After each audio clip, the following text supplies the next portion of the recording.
শুভ দুপুর সবাইকে। নমস্কার সবাইকে, আমি পম্পি চলে এসেছি আবারও দুপুরবেলা একটা সুন্দর টেস্টি রান্নার ভিডিও নিয়ে। আজকে দুপুরে রান্না করেছিলাম শীতলের বড়া। তো এই যে প্রথমেই শীতলটাকে ধুতে লেগে গেছে, আর এদিকে পেঁয়াজ কেটে নিয়েছি, সাথে রসুন আর কাঁচা লঙ্কা কেটে নিয়েছি, মিক্সি একটা বলে বেটে নেব। আর আজকে অনেক দিন পর শীতলের চাটনির একটা ভিডিও নিয়ে আসছি। আর আজকে শীতলের চাটনিটা হবে অন্যরকম, কারণ আজকে শীতলের চাটনিটাকে করব লাউ পাতায় মুড়ে সুন্দর বড়া, যেটা আপনারা কারা কারা খেয়েছেন বা খেতে ভালোবাসেন নিশ্চয়ই কমেন্টে জানাবেন। আজকে এই শীতলের চাটনিটা আজকের থেকে নিয়ে 5-6 দিন আগের থেকেই আমাদের ঘরে এই শীতলের বড়া হবে এরকম একটা ভাব।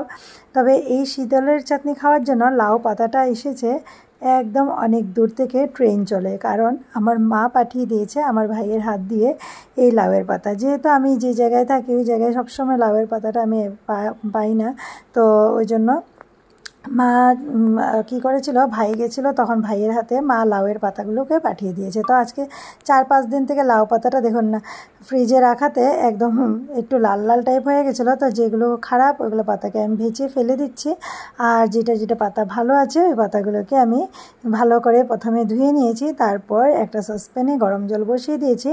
গরম জলের মধ্যে একটু লাউ পাতাটাকে ভাপ দিয়ে জলটা ফেলে দিলে গ্যাস হবে না, ওই জন্য আগে একটু ভাপ দিয়ে দিলাম, একটু লবণ ছিটিয়ে দিয়েছি।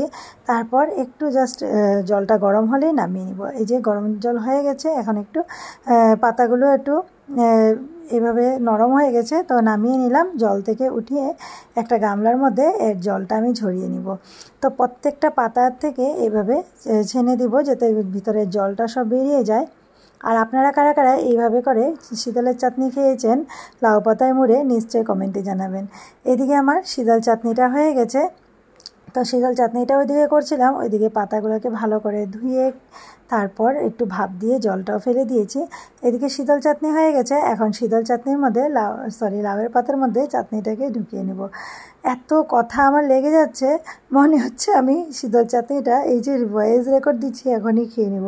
তো এই যে দেখুন চাটনিটা আমার হয়ে গেছে, নামিয়ে নিলাম। তারপর এই যে আমি বড়াগুলোকে রেডি করে নিয়েছি, আর এদিকে তেল গরম করে আরেকটা কড়াইতে বড়াগুলোকে ভাজতে শুরু করে দিয়েছি। তো তিনটা করে বড়াগুলোকে ভেজে নেব। এদিকে একটা লাউ পাতা নিয়ে আপনাদেরকে তো দেখানোই হলো না আমি কীভাবে ভরলাম। তো প্রথমে 2টা লাউ পাতাকে এভাবে আমি থালার মধ্যে নিয়ে মেলে দিয়েছি। তারপর তো এদিকে দেখুন ভাজ করে নিব। একে একে আমি সবগুলো বড়াকে এইভাবে শীতল ভরে পাতার মধ্যে ভাজ করে নিয়েছি। আর এইভাবে করে একটা করে বড়াগুলোকে আমি রেডি করে নেব। তারপর কড়াইয়ের মধ্যে তেল দিয়ে এক এক করে আমি বড়াগুলোকে ভেজে নেব। আর এইভাবে শীতলের বড়া আপনারা কারা কারা খেয়েছেন বা খেতে ভালোবাসেন নিশ্চয়ই কমেন্টে জানাবেন।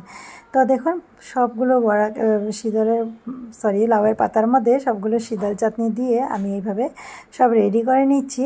আর তারপর গরম তেলের মধ্যে ভেজে বড়া করলে রেডি। আর এই শীতলের বড়াটা গরম গরম ভাতের সাথে খেতে জাস্ট অসাধারণ লাগে। তো আমাদের তো খুবই প্রিয় একটা খাবার, আর আমি অনেক দিন পর এই শীতলের বড়া বানাচ্ছি। আর আপনারা কারা কারা এই শীতলের বড়া খেতে ভালোবাসেন কমেন্টে নিশ্চয়ই জানাবেন। তো এই যে দেখুন শীতলের বড়া আমার রেডি হয়ে গেছে। আর এখানে আমি তিনটা করে শীতল বড়া রেডি করছি। তো প্রথমেই যে 3টা রেডি করেছিলাম ওইটা চলে গেছে আমার দিদিভাই ঘরে, মানে আমার ননাসের ঘরে। আর তারপরে 3টা চলে গেছে আমার শাশুড়ি মার ঘরে, আর বাকি এই কয়টা আছে আমার আর আমার ভাইয়ের ঘরে যাবে।